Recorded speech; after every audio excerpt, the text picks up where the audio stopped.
her bed is India, and there she lies, the pearl. Guys, do you know where this quotation occur? Actually, this quotation occurs in Troilus and Cressida. Getting? तो ऐसी quotations हमें कहां पे मिलती हैं? Troilus and Cressida, a work by Shakespeare. हमने last class में basically work किया था on MCQs based on Troilus and Cressida, and today we are going to have the summary of this work. तो आज हम इसकी समरी पे work करेंगे. तो चलिए गाइज, विदाउट गेटिंग लेट शुरू करते हैं. और सबसे पहले Troilus and Cressida में हम एक नजर मारते हैं. सबसे पहले बेसिकली यहां पे कैरेक्टर्स पे कि क्या क्या कैरेक्टर्स हमारे यहां पे है. इस पिक्चर को देखेंगे. इस पिक्चर में आप देख सकते हैं Cressida is there and this Diomedes is there.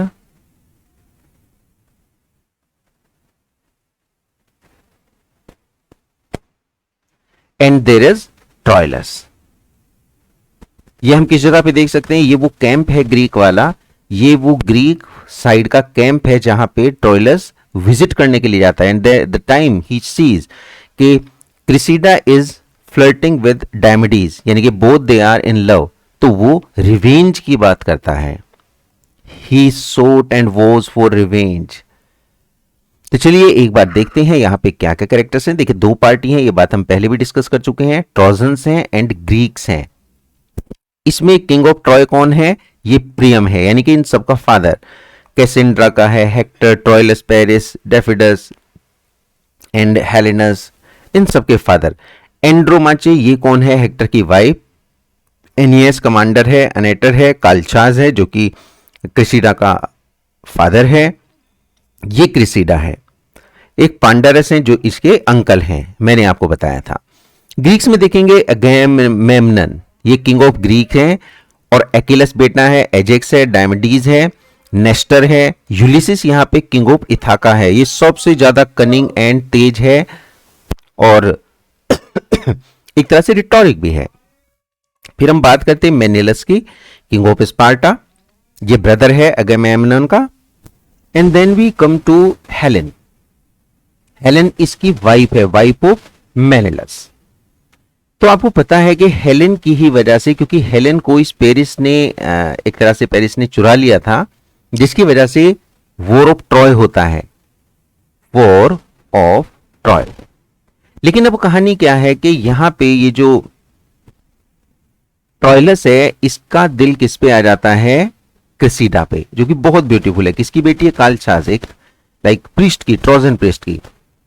लेकिन इनके प्यार के बाद में इस बेटी को, क्रिसिडा को बेसिकली ग्रीक साइड भेज दिया जाता है in exchange of a prisoner of war. वो कौन है? ट्रोजन है. तो इस वजह से दिक्कत आती है. ट्रोलस फिर यहां पे विजिट करता है. यही पिक्चर आप देखते हैं कि इस विजिट में जब वो देखता है डायमेडीज और क्रिसिडा को आपस में कनेक्ट हुए, तो उसे दिक्कत होती है. उसके बाद में वो रिवेंज की बात करता है. तो चलिए गाइस, आगे इसके प्लॉट को हम देखते हैं कि इसकी कंप्लीट समरी क्या क्या है, कैसी कैसी समरी में ये बना है. तो सबसे पहली बात देखेंगे, ये Troilus and Cressida was described by Frederick S Boas, क्या? As one of the Shakespeare's problem plays. इसको बच्चों एक प्रॉब्लम प्ले कहा है एस बोआस ने. The play ends on a very bleak note. Bleak का मतलब है बड़ा कमजोर इसकी एंडिंग होती है, ब्लीक नोट पे. कैसे? With the death of the noble Trojan Hector. तो हेक्टर की यहां पे, ट्रोजन जो हेक्टर है, नोबल ट्रोजन है, उसकी डेथ हो जाती है. And destruction of the love between Troilus and Cressida. Troilus और क्रिसिडा, इन दोनों के बीच में लव क्या हो जाता है? डिस्ट्रक्ट हो जाता है. तो इस ब्लीक नोट पे ये एंड होता है. अब जरा देखेंगे वो क्या है. Troilus and Cressida is set during the latter years of the Trojan war. मैंने आपको बताया था वॉर ऑफ ट्रॉय है. हेलेन को क्योंकि पेरिस चुरा लेता है, इसी वजह से वॉर ऑफ ट्रॉय था. लेकिन ये जो कहानी है ट्रॉयलस एंड क्रिसिडा की, उसके बाद की कहानी है, यानी कि उसके लेटर ईयर्स में हम किसको देखते हैं? ट्रॉयलस एंड क्रिसिडा को. अब इनमें क्या होता है देखेंगे. Latter years of the Trojan faithfully following the plot line of the Iliad from Achilles refusal. तो देखो इलियड आपने देखा था होमर का, इलियड एंड ओडिसी दो वर्क हैं, उसमें से इलियड की ही कुछ लाइंस को यहाँ पे फॉलो किया गया है, प्लॉट लाइन को. कि एकिलस क्या करता है, refusal to participate in the battle. भाई दोनों पार्टीज के बीच में बैटल है, किस किस के, ट्रोजन एंड ग्रीक्स। आपने अभी देखा, पहले हेलेन की वजह से वॉर ऑफ ट्रॉय, उसके बाद में ट्रॉयस एंड क्रेसिडा की वजह से। लेकिन यहां पे ये जो एकिलस है जो कि बहुत ज्यादा पावरफुल है ना, इधर हेक्टर बहुत पावरफुल है, तो एकिलस बिल्कुल मना कर देता है, नो मुझे इसमें पार्टिसिपेट करना ही नहीं। ये क्वेश्चन हम लास्ट या प्रीवियस वीडियो में देख चुके हैं कि भाई which particular character in Troilus and Cressida denies और refuses for the to participate in the battle. तो ये कोई और नहीं बल्कि यहां पे एकिलस है। तो भाई क्या होता है in battle, to Hector's death, लेकिन बाद में हेक्टर की डेथ होती है। Essentially two plots are followed in the play. देखो दो प्लॉट कुछ और नहीं है, पहले प्लॉट में तो ट्रोयस एंड क्रेसिडा की कहानी है, इनकी लव है, और बाद वाले में अगर हम देखें मोस्ट ऑफ द पार्ट में हमें दिखता है the battle between the two parties, मतलब ट्रोजन्स एंड ग्रीक्स के बीच। अब यहां पे देखेंगे आप इन वन, पहले वाले को देखेंगे, ट्रोयस अ ट्रोजन प्रिंस सन ऑफ प्रियम, प्रियम का बेटा है, वूज क्रेसिडा, वो क्रेसिडा को अट्रैक्ट करता है, इंटाइस करता है, अनदर ट्रोजन, वो भी ट्रोजन है। दे प्रोफेस देयर अनडाइंग लव, वो अपने कभी न मरने वाले अमर प्रेम को प्रोफेस करते हैं। Before Cressida is exchange for a Trojan prisoner of war, जब ये अपने लव को प्रोफेस कर लेते हैं, अनडाइंग लव को प्रोफेस कर लेते हैं, उसी के बाद में इसको एक्सचेंज कर लिया जाता है क्योंकि बहुत ब्यूटीफुल है। As he visits her in the Greek camp, और ये विजिट करने जाता है उसको ग्रीक कैंप में, ट्रोइलस ग्लिम्पसेस, वो क्या देखता है, Diomedes flirting with his beloved Cressida and decides to avenge her perfidy, मतलब एक तरह से उसका जो अनट्रस्टवर्दी एक बिहेवियर है उसको वो अवेंज की कोशिश करता है। While this plot gives the play it's name, अब देखो यही प्लॉट इसका नाम देता है इसको, यानी हम इन दोनों के लव की कहानी देखते हैं, फिर इनके अलग होने की कहानी देखते हैं, यही पूरा इसका एक टाइटल बन जाता है, टाइटल बना ट्रोइलस एंड क्रेसिडा। लेकिन गाइस हकीकत क्या है कि it accounts for only a small part of the play's run time, ये एक स्मॉल पार्ट को शो करता है। The majority of play revolves around the leaders of the Greek and Trojans forces, जो ग्रीक एंड ट्रोजन की forces हैं वो लगातार लड़ती रहती हैं, किस किस की, अगमेम्नन की और बच्चों प्रियम की रिस्पेक्टिवली। आगे आप देखेंगे इसमें कि अगमेम्नन एंड हिज कोहार्ट्स, अब देखो अगमेम्नन का अगर मैं कहूं तो ये कौन सा है, ग्रीक साइड का, he is the king of Greeks. तो वो क्या करता है, हिज कोहार्ट्स अपने साथ वालों को attempt to get the proud Achilles to return to battle and face Hector, क्योंकि ट्रोजन्स में हेक्टर सबसे पावरफुल है, तो इसको टक्कर देने के लिए अगैमनन और उसके कोहार्ट्स जो हैं वो लगातार अटेम्प्ट करते हैं कि भाई एकिलस तुम युद्ध में वापस आओ, लेकिन वो नहीं आता। फिर क्या होता है, who sends the Greeks a letter telling them of his willingness to engage in one on one, है ना, combat with the Greek soldier, मतलब वो सीधे सीधे कहता है कि भाई हेक्टर कहता है कि भाई कोई भी एक सोल्जर मेरे साथ आओ, कोई भी एक ग्रीक सोल्जर मेरे साथ आओ और मैं उसे धूल चटा दूंगा, ये कहने का मीन्स किसका है, हेक्टर का। लेकिन बार बार अटेम्प्ट जो करते हैं ये अगैमनन एंड हिज कोहार्ट्स, ये तब भी नहीं आता।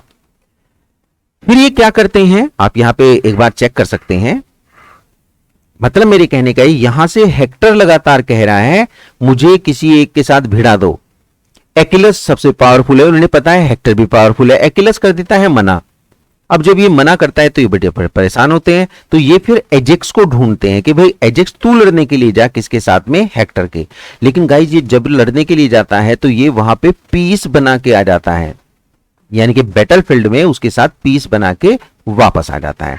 तो जरा आगे की तरफ बढ़ते हैं और इसको प्लॉट को पढ़ते हैं हम। Ajax is originally chosen as his this competent but makes peace with Hector before they are able to fight, क्योंकि उसे पता है कि एजेक्स को लड़ने का मतलब ये मार डालेगा, वो आराम से उसके साथ पीसफुल एक वे में बात करके अपना वापस आ जाते कि भाई पीस हो गई। अब बच्चों अगर किसी को ऐसा लगता है कि सामने वाला पीस चाह रहा है और मैं तगड़ा हूं तो वो फिर गड़बड़ करेगा जरूर। क्या हुआ, Achilles is prompted to return to battle only after his protege Patroclus is killed by Hector before the Trojan walls. होता क्या है, पेट्रोक्लस एक दोस्त है, बड़ा जबरदस्त दोस्त है किसका, एकिलस का। क्योंकि हेक्टर ने देखा कि एजेक्स भी आराम से आके मेरे साथ शांति बना के चला गया, इसका मतलब ये लोग डरते हैं, ये नहीं लड़ पाएंगे। तो वो मस्ती मस्ती में क्या करता है, पेट्रोक्लस को मार देता है। लेकिन उसे नहीं पता कि पेट्रोक्लस की जो डेथ है, इसका जो मर्डर है, वो पूरी की पूरी प्लॉट लाइन को बदल देगा।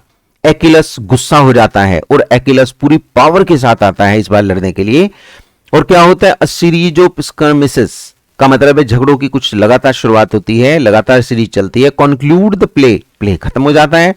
During which Achilles catches Hector, Achilles Hector को पकड़ लेता है and has the Myrmidons kill him, मतलब उसके जो सोल्जर्स होते हैं, उसका जो एक ग्रुप है वो उसको मार डालता है।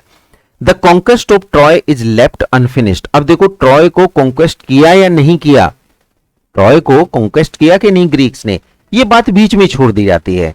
As the Trojans learn of the death of their hero, मतलब जब उन्हें पता चल जाता है कि भाई हेक्टर को मार दिया गया है, तो उसके बाद में कहानी कुछ भी नहीं बचती और ये खत्म हो जाती है। का मतलब है ये अनफिनिश कर दिया जाता है, अनफिनिश छोड़ दिया जाता है। अब गाइस कुछ कोटेशंस देखते हैं, 2-3 कोटेशन बड़ी जबरदस्त है यहाँ पे। जैसे पहली कोटेशन है, हर बेड इज इंडिया। देख रहे हैं आप, देखने में इसका कुछ भी समझ में नहीं आएगा आपको, बस आपको याद रखना है कि her bed is India. There she lies a pearl, ये कौन कहती है, ट्रोइलस। किसमें कहती है बच्चों, एक्ट 1 सीन 1 में। सेकंड वाला आप देखेंगे, men prize the thing ungained more than it is. मतलब आप ये देखो कि अगर कोई चीज हमें, अनगेन्ड का मीन्स अगर हमें कोई चीज मैन को नहीं मिलती है, तो भाई वो जितने की होती है वो आदमी उससे भी ज्यादा प्राइस देता है। मतलब सीधी सी बात है कि ह्यूमन बीइंग की एक खासियत होती है कि वो उस चीज को जो उसे मिली नहीं उसको बड़ा प्राइस देता है, वो उसकी आंखों में बड़ी वैल्यू वाली होती है, भले ही उसकी वैल्यू कितनी भी कम हो। थर्ड पे देखते हैं, the heavens themselves, the planets and the centre observe degree, priority and place, ancestor, course, proportion, season, from, office and custom in all line of the order. ये कौन कहता है भाई, यहां पे यूलिसिस कहता है, एक्ट 1 सीन 3, करेक्ट। और ये सेकंड वाला इसको कौन कहती है, क्रेसिडा। तो भाई ये आज का हमारा वर्क है गाइस, होप सो कि आपको बढ़िया लगा होगा, आपने इसके प्लॉट को समझ लिया है। अब आप आसानी से एक बार फिर से लास्ट वीडियो पे जाके उसके क्वेश्चंस को चेक कर सकते हैं, तो ये डबल रिवीजन हो जाएगा और आप आसानी से इनको याद रख पाएंगे। तो गाइस आज इतना ही करते हैं, मिलते हैं आपसे नेक्स्ट क्लास में with a new video with a new topic. Thank you so much, have a great time. इसको लाइक जरूर करना है, लाइक शेयर सब्सक्राइब जरूर करें।